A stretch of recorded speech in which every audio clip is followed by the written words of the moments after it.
आज जो टॉपिक रही जे कंपाउंड इंटरेस्ट आपन को कोटिपति केमिति करिपारे कंपाउंड इंटरेस्ट कौन तो कंपाउंड इंटरेस्ट विषय आज मु संपूर्ण इनफॉरमेशन कहबी तेणु वीडियो को बिल्कुल भी स्किप करेंगे चैनल रे नुआ आसते चैनल को सब्सक्राइब करेंगे ठीक अच्छे कंपाउंडिंग इंटरेस्ट कौन कंपाउंडिंग इंटरेस्ट हूँ चक्रवृद्धि सुध है चक्रवर्ती सुध आपड़ जहाँ भी कहींपारे मैथ रे जदि स्कूल पिला भी यहाँ पढ़ती 10th नवम दशम श्रेणी थाए चक्रवृद्धि सुध बा चक्रवर्ती सुध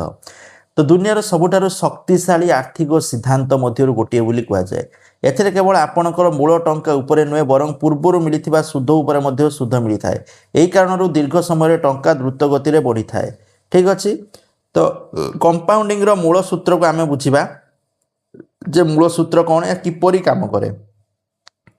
कंपाउंडिंग इंटरेस्ट केमिति काम करे धरंतु आपण माने प्रति मास 5000 टंका एसआईबी निवेश करूचंती दीर्घ समय रे हाराहारी 12% वार्षिक रिटर्न मिलुची जदि उदाहरण नबा 10 वर्ष रे मोट 6 लाख आपण माने निवेश कले 20 वर्ष रे मोट 12 लाख निवेश कले 30 वर्ष रे निवेश कले 18 लाख तो यही समय कंपाउंडिंग इंटरेस्ट प्रभाव आपणकर निवेशर मूल्य केवल जमा करा जाइथिबा टंकार बहुत टंका अधिक होई पारे तो कोटिपति हेबार 5टी नियम शीघ्र आरंभ करंतु 20 रु 30 वर्ष बयस निवेश आरंभ कले कंपाउंडिंग पाई अधिक समय मिलता है कंपाउंडिंग इंटरेस्ट चक्रवृद्धि सुध द्वितीय नियमित एसआईबी करंतु प्रति मास नियमित निवेश करिबा कंपाउंडिंग लाभ को बढ़ाई पारे 3 नंबर रही दीर्घ समय निवेश रखंतु कंपाउंडिंग सबुठारु बड़ शक्ति होची समय जेते समय निवेश करिवे वृद्धि सेते राशि आपनकर वृद्धि होबो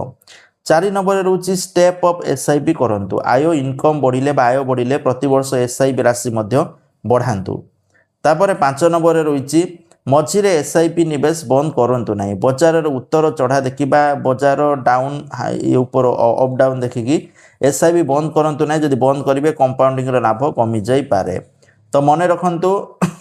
कंपाउंडिंग कौनसी जादू नुहे यह समय एवं नियमित निवेशर फल शीघ्र धनी हेबार चेष्टा ठारू दीर्घमियादी श्रृंखलित निवेश उपर उपयुक्त करंतु म्यूचुअल फंड एवं अन्यान्य बजार आधारित निवेश रे माने रिटर्न निश्चित नुहे बजार जदि ऊपर जाउची रिटर्न भल बजार डाउन गले रिटर्न कम तो ये इनफॉरमेशन थैंक यू जय जगन्नाथ।